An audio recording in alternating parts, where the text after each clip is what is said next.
Legenda Dewi Anjani dan Gunung Rinjani. Di suatu masa, hiduplah seorang putri raja yang berparas cantik rupawan. Dia bukan hanya dikenal karena kecantikannya, tetapi juga karena keberaniannya yang luar biasa dan hatinya yang penuh cinta. Meski lahir dan dibesarkan dalam kemewahan istana, Anjani memiliki hati yang sederhana dan selalu merindukan kebebasan. Ia sering melarikan diri dari hiruk-pikuk istana untuk menikmati kesendirian di tengah alam yang asri. Suatu hari, dalam pencariannya akan keindahan alam, Dewi Anjani tersesat saat mencari bunga hutan yang langka. Ketika matahari mulai terbenam dan bayangan menjadi panjang, tak sengaja dia pun tersesat dan ketakutan mulai menyelimuti hati Dewi Anjani. Namun, takdir membawanya bertemu dengan seorang pemuda desa yang tampan dan baik hati. Pemuda itu, dengan senyum yang tulus dan mata yang berbinar, menawarkan bantuan untuk mengantarkan Dewi Anjani kembali ke jalan yang benar menuju istananya. Perjalanan pulang itu tidak hanya mengantarkan Dewi Anjani kembali ke istana, tetapi juga membawa hatinya pada perasaan yang belum pernah ia rasakan sebelumnya. Pemuda desa itu, yang ternyata hidup dalam kesederhanaan dan kekurangan, telah menunjukkan kepadanya bahwa kekayaan sejati bukanlah harta atau status, melainkan kebaikan hati dan keindahan jiwa. Sejak pertemuan itu, Dewi Anjani dan pemuda desa sering menghabiskan waktu bersama. Mereka berbagi cerita dan tawa di tepi danau yang tenang dan bukit-bukit asri yang menjadi saksi bisu pertemuan mereka. Cinta mereka berkembang di tengah hutan yang rimbun, jauh dari pandangan mata yang menghakimi.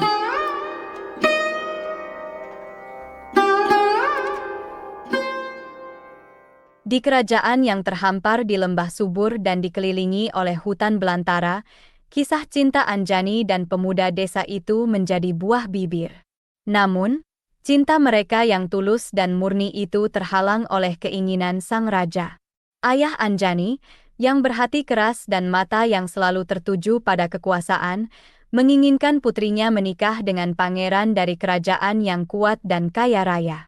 Baginya, pernikahan adalah alat politik, bukan penyatuan dua hati yang mencintai. Ketika sang raja mengetahui tentang cinta putrinya kepada pemuda desa yang miskin, amarahnya bagaikan badai yang mengamuk. Ia melarang Anjani bertemu dengan pemuda itu lagi dan mengancam akan mengurungnya di dalam istana selamanya. Namun, Anjani, dengan jiwa yang bebas dan hati yang pemberani, tidak bisa menerima keputusan itu. Dengan langkah yang mantap dan hati yang berdebar, Anjani meninggalkan segala kemewahan dan kenyamanan istana. Ia memilih jalan yang sulit, bersemedi di gunung, tempat di mana ia bisa merenung dan mengumpulkan kekuatan untuk melawan takdir yang ditentukan orang lain untuknya. Di sana, di antara pepohonan yang menjulang dan udara yang segar, Anjani menemukan kedamaian dan kekuatan baru. Di puncak gunung tersebut, Anjani bertemu dengan jin-jin yang bersemayam. Mereka, yang terpesona oleh kecantikan dan kebaikan hati Anjani, mengangkatnya menjadi ratu mereka.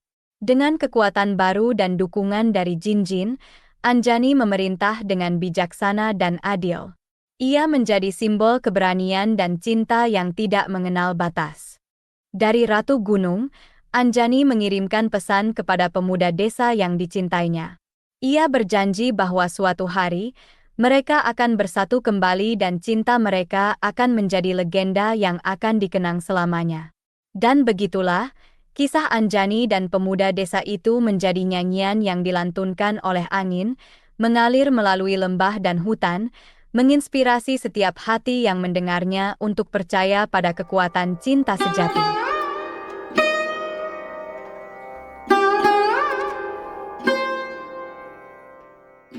Dewi Anjani yang juga dikenal dengan nama Ratu Mas Prawira, memerintah dengan bijaksana dan penuh kasih.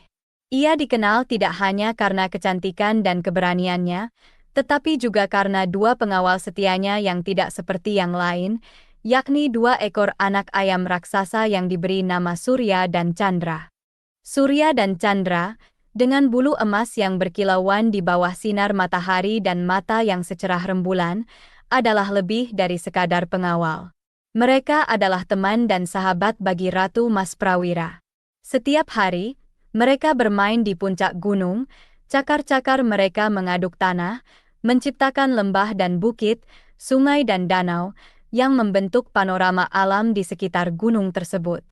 Permainan mereka bukan hanya tontonan yang menghibur bagi para jin dan makhluk gaib lainnya, tetapi juga simbol dari kekuatan dan kebesaran alam. Setiap kali Surya dan Chandra bermain, mereka mengingatkan semua makhluk bahwa kekuatan terbesar seringkali datang dari tindakan yang sederhana dan penuh kasih.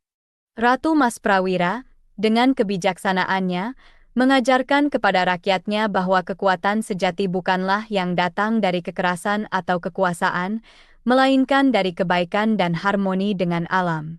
Di bawah pemerintahannya, kerajaannya menjadi simbol perdamaian dan keseimbangan, tempat di mana manusia, jin, dan makhluk gaib hidup bersama dalam kesatuan.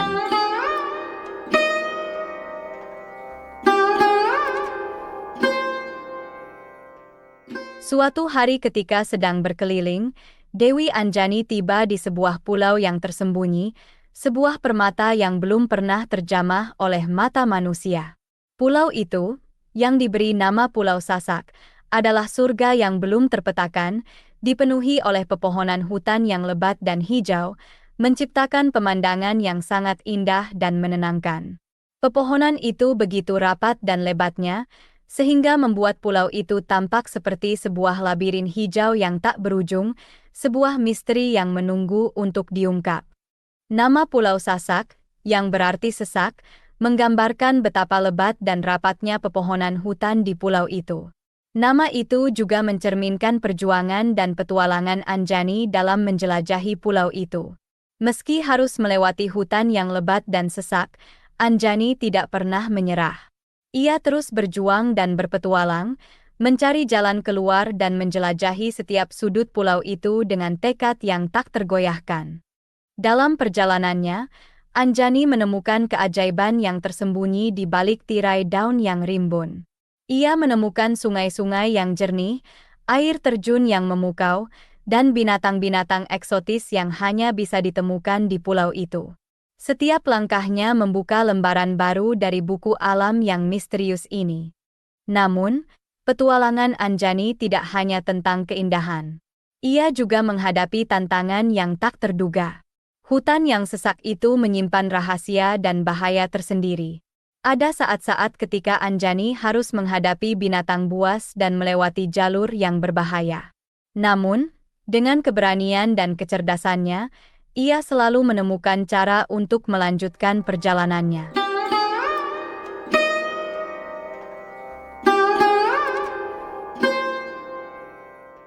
Di tengah hutan belantara Pulau Sasak, di bawah naungan pepohonan yang rindang dan angin sepo-sepo yang membawa bisikan alam, Anjani berdiri tegak, menatap ke arah langit yang terbuka. Di sanalah, ia mengingat pesan yang diberikan oleh kakeknya, pesan yang telah diwariskan turun-temurun dalam keluarganya. Pesan itu bukanlah sekadar kata-kata, melainkan sebuah perintah keramat yang memiliki makna mendalam dan tujuan yang sangat penting. Anjani, yang kini dikenal sebagai Ratu Mas Prawira, diperintahkan untuk melakukan tugas yang berat namun mulia. Ia harus mengubah beberapa jin bangsawan, makhluk yang selama ini hidup dalam keabadian dan kekuasaan, menjadi manusia, penghuni Pulau Sasak yang baru. Tugas ini bukan hanya tentang perubahan bentuk, tetapi juga tentang pemberian kesempatan bagi jin-jin tersebut untuk merasakan kehidupan sebagai manusia, dengan segala suka dan duka yang menyertainya. Dengan hati yang lapang dan tekad yang kuat, Anjani menerima perintah ini. Ia mempersiapkan diri dengan ritual yang sakral, mengumpulkan kekuatan alam dan kebijaksanaan yang telah ia pelajari selama bertahun-tahun. Dengan mantera yang diucapkan lembut namun penuh kekuatan, Anjani berhasil menjalankan perintah tersebut. Cahaya keemasan menyelimuti pulau itu, dan satu persatu, jin bangsawan itu berubah wujud. Mereka mengambil bentuk manusia, dengan mata yang berbinar penuh harapan dan hati yang berdetak kencang merasakan kehidupan baru. Dengan demikian, terciptalah manusia pertama di tanah Sasak, atau yang sekarang dikenal dengan nama Lombok.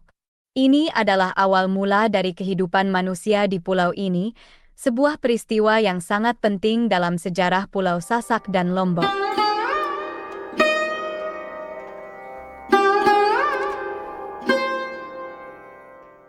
Menurut legenda setempat, Anjani kemudian menghabiskan sisa hidupnya bertapa di sebuah gunung yang saat ini disebut Gunung Rinjani.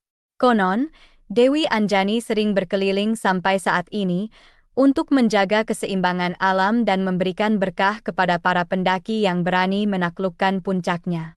Ini adalah tugas yang berat, namun Anjani menerima tugas ini dengan hati yang lapang.